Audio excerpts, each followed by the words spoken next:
अच्छा, time absolute है या रिलेटिव, क्या लगता है आपको? तो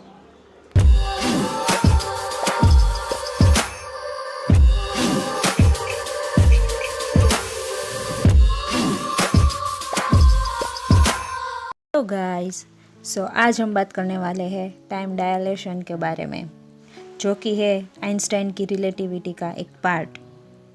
अब देखो, इसके अकॉर्डिंग क्या होता है कि जो ऑब्जेक्ट स्लो स्पीड से जा रहा है उसका टाइम स्पीड में चलेगा, एंड जो ऑब्जेक्ट स्पीड में जा रहा है उसका टाइम बहुत स्लो चलेगा।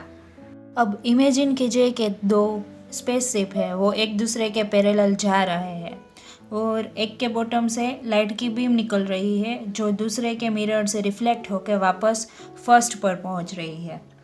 ठीक है।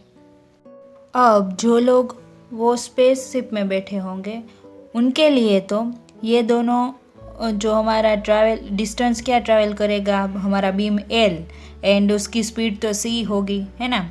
पर जो ऑब्जर्वर स्पेसशिप में नहीं है पर बाहर से ऑब्जर्व कर रहा है, उसे क्या दिखेगा कि ये लाइट की बीम एल नहीं but L plus delta L जितना डिस्टेंस ट्रैवल कर रहा है ना।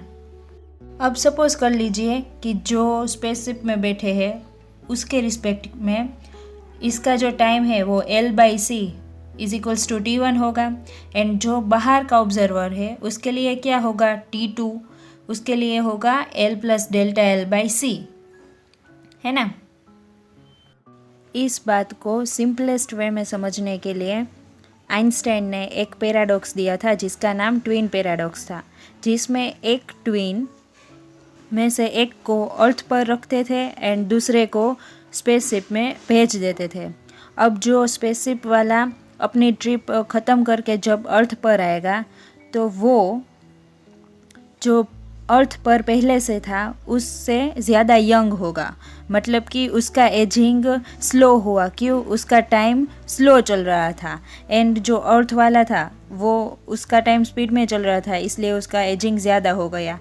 क्यों, क्योंकि स्पेसशिप वाला था तो स्पेसशिप की स्पीड होगी वो अर्थ से तो ज़्यादा होगी। इसलिए हमारी इंटरनेशनल स्पेस स्टेशन पर रहने वाली क्लॉक से हमारी अर्थ वाली क्लॉक 0.01 सेकेंड फास्ट चल रही है।